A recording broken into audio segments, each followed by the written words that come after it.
Hello, maulan na morning. Kaunta guys. So nagpalit lang ko og rice. Wala ako nagbaon. Gamay lang. Hation lang na po ni siya. So daghan naman siya good. Takbit. Hation po na ako ng takbit. Wala ko nagtipid guys. Nag-diet lang jud ko. Medyo nag-diet na ko karon guys. Conscious na ko sa akong health. Okay. 40 something na ba yata.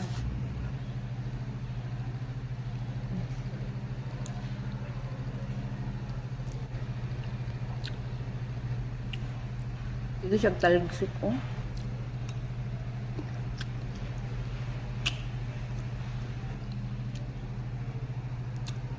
Wala na ba ako inom-inom soft drinks.